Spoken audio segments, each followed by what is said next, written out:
Shalom, family and friends. Grand rising to all of you. I pray you read your Bible and said your prayers. Should be the first thing you do every rising before you do anything else. All right, so let's get to the meat and potatoes of why I am the way that I am. The thing I've been praying for, begging for, and asking for has finally happened. I'm about to move with my dad in New Jersey. So we did go and pick the house and the furniture and all of the things. Um, but my father was not very aware of how real estate worked. He felt like if you had the money, you can get the house and that's all it takes.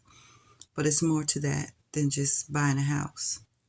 So when I got to New Jersey, because since the FBI is now looking for me and him, and they knew to go to my grandparents' house, he had to hurry up and get me from Winston-Salem, North Carolina.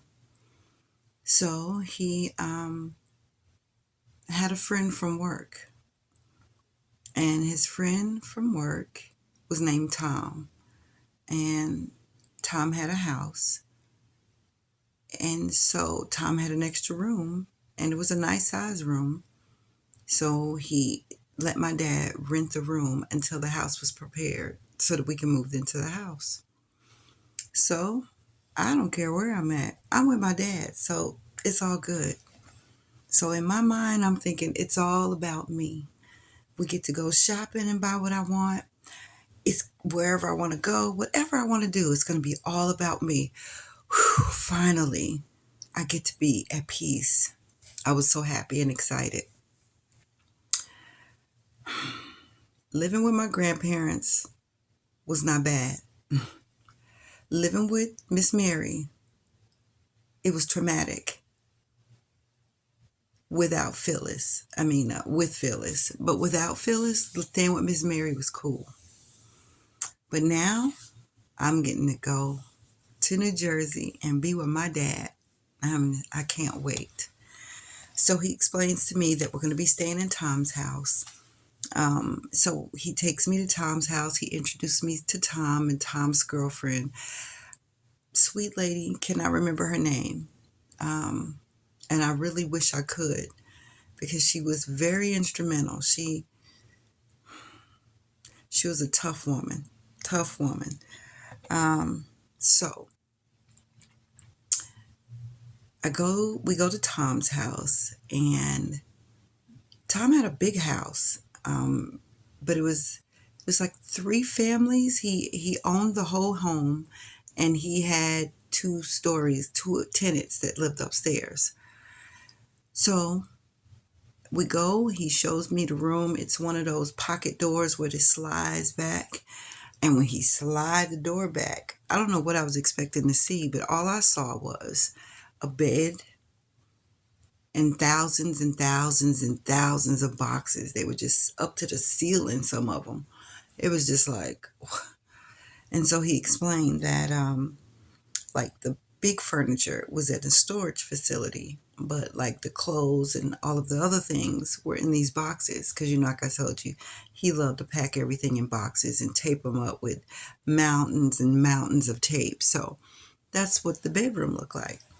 But it had a TV, it had a bed, it had a chair, and it had one of those. So back in the day, they would have these little trays where you can fold it up, then you can open it up and put it together, and you can sit and you can eat on. So that was one of those as well. No, actually it was two. And one chair in the bed. It was fine. Initially he asked me, okay, so now I'm about 8 or 9, and he asked me if I wanted to go to school. No, I don't want to go to school. I want to hang out with you. I want to be with daddy. And again, it's always what I want. So I didn't want to go to school. So he didn't force me to go to school. So he said I didn't have to go. He said, I'll let you stay home with me for a year and then I'll let you go. Okay, cool. All right with me. I'm excited. I'm with my daddy, so whatever. So everything was fine. It was cramped. It was very cramped. We slept in the same bed. It was, it was it was cramped because it was boxes everywhere. Okay, I mean, every step you made, there were boxes. Um, but I got the TV and that little stand, and my chair, so I could watch my cartoons. So it was good. It was good. Um, Yeah, it was good. He worked nights. He always worked nights. So during the day, I was home alone. And it was peaceful.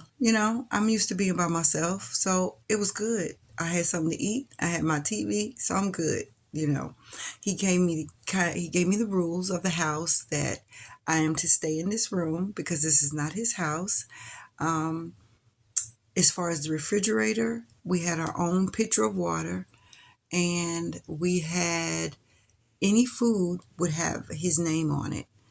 Um, but for the most part, I didn't have to cook anything.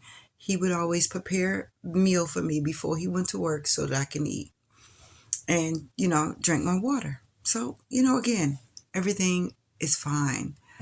Um, mhm. So one day, I I don't know what I was looking for or what I was trying to do, but on some of the boxes, he had maybe a comb on a brush. That's what it was. He had a comb and a brush, because I wasn't doing my hair. I didn't really know what to do with my hair. Living in North Carolina, somebody always did my hair for me. So my hair was done the way that it was done from North Carolina, and it was just like that. And Tom's girlfriend or wife, I think it was girlfriend, um, asked me if I had a comb and brush, and I'm like, no. Um, but she said, well, maybe your dad has one. So I went to go look for one. And, I'm looking on the boxes or whatever. So I did move a few things, not far. It's still on the box, but just maybe moved it a few inches over to try to see if I could find a comb and a brush. And I did find one, and she kind of did my hair for me. That's how she and I got to talking. We just chit chat like girl things. And so she did my hair for me. So I put the comb and brush back. Now, the things that I moved to get the comb and brush, I didn't think about it. It was no big deal. To me, it was no big deal. Um, so when my dad gets home, it's late because, like I said, he worked nights.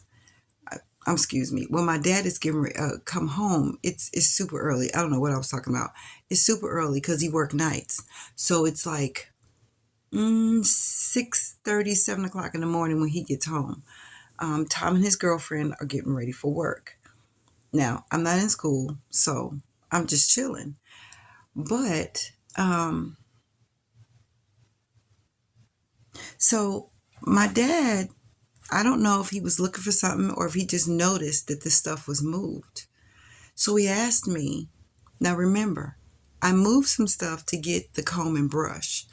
So the other little things that I moved to look for the comb and brush, it not in my mind. I'm not thinking about it. So he asked me if I moved something. And I said no because I wasn't thinking about it.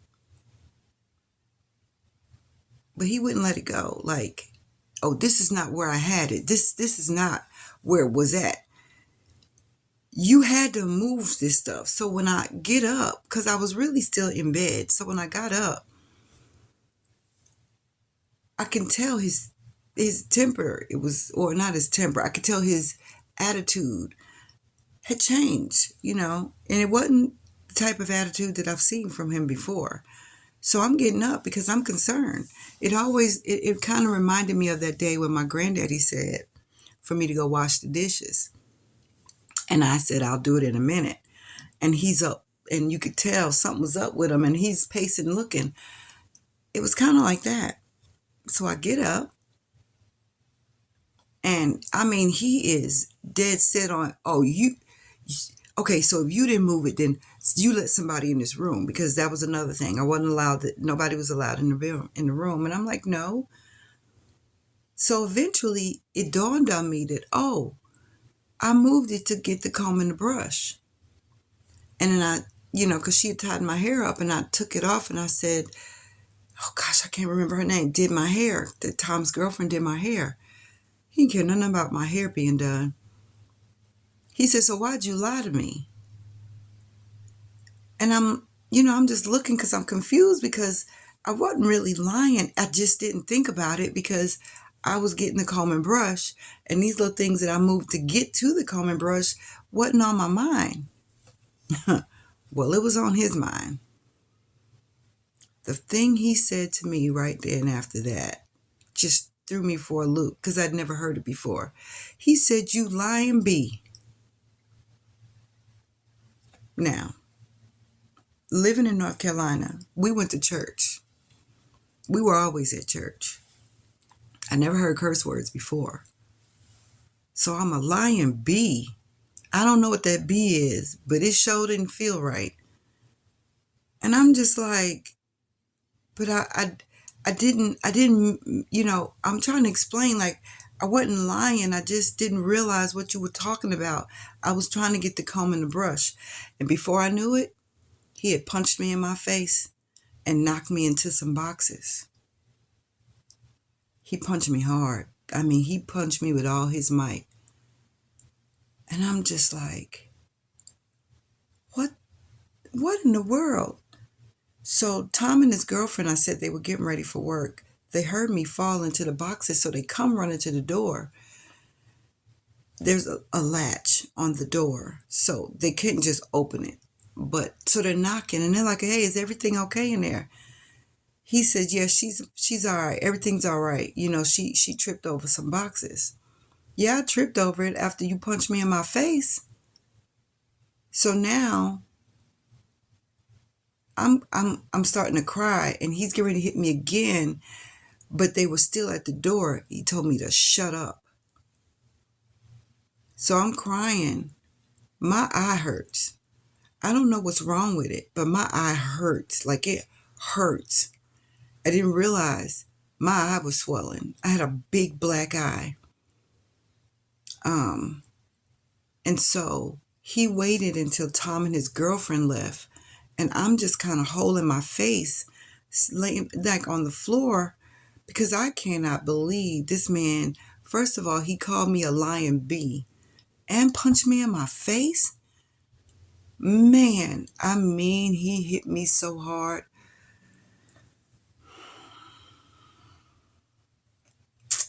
So I'm on the floor. I'm trying to figure things out. Then he told me, I know what to do with lying bees like you. Told me to stand up. So I stand up. I'm scared. I'm so scared because I'm thinking he's going to hit me again.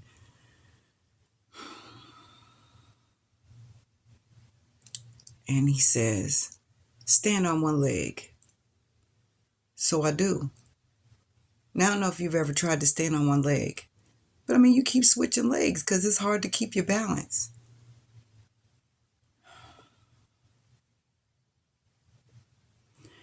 So I'm switching legs. He punched me again. I said stand on one leg. I didn't tell you could switch legs. Oh, okay. So my eye is hurting. I'm scared. I'm hurt. And I'm trying to stand on one leg. So it was, like I said, it was boxes everywhere. And I kind of was leaning on the little table I ate off of. And he moved it. He said, no, B. I said, stand on one leg. Okay. I don't know how you expect me to do this, but I got to figure it out. So I'm trying to stand, and I'm falling over, and he keeps punching me because I'm not standing on this one leg like he told me.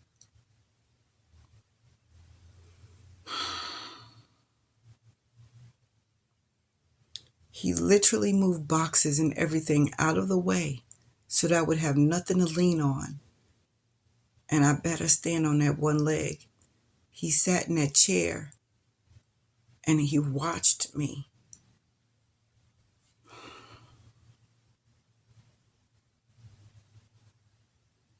He kept punching me because I could not stand on my leg the way he asked. I'm sorry. I could still feel it as if it was yesterday. And that went on for a while because, he worked nights, so he didn't leave until about 11 to get ready to go to work. Well, no, 10:30 to get ready to go to work. He didn't work far from the house. Let me tell you something.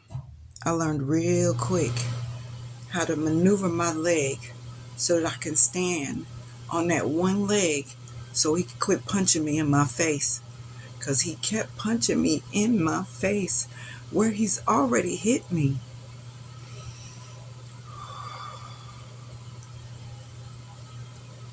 So now he's getting ready for work. He didn't go to sleep because normally he went to sleep because he worked nights. He got to get some rest. No. He sat and watched me. And of course, it's my fault he didn't get no sleep because he had to watch my lying ass. So, this one might be a little longer. I'm sorry. He's getting ready for work. Now, mind you, he'd already told me I have to stay in the room. Well, I'm not going to eat anything this night. You're not eating anything. Lying bees don't deserve to eat. You'll learn not to lie to me. So,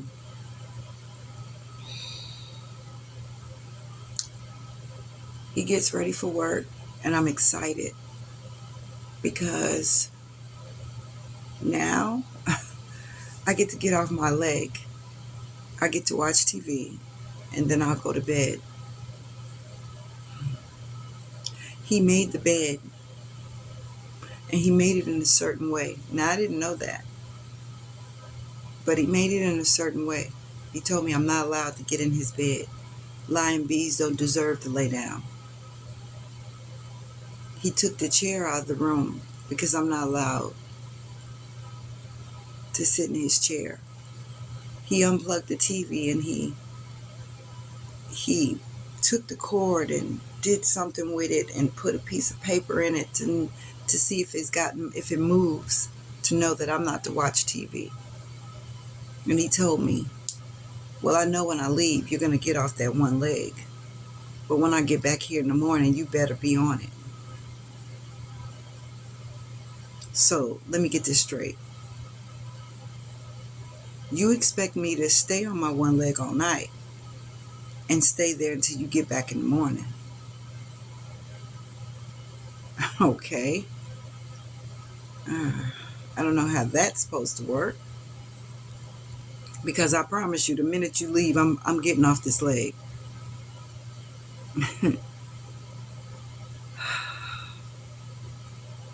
I'm not allowed to leave the room because now I have a humongous black eye.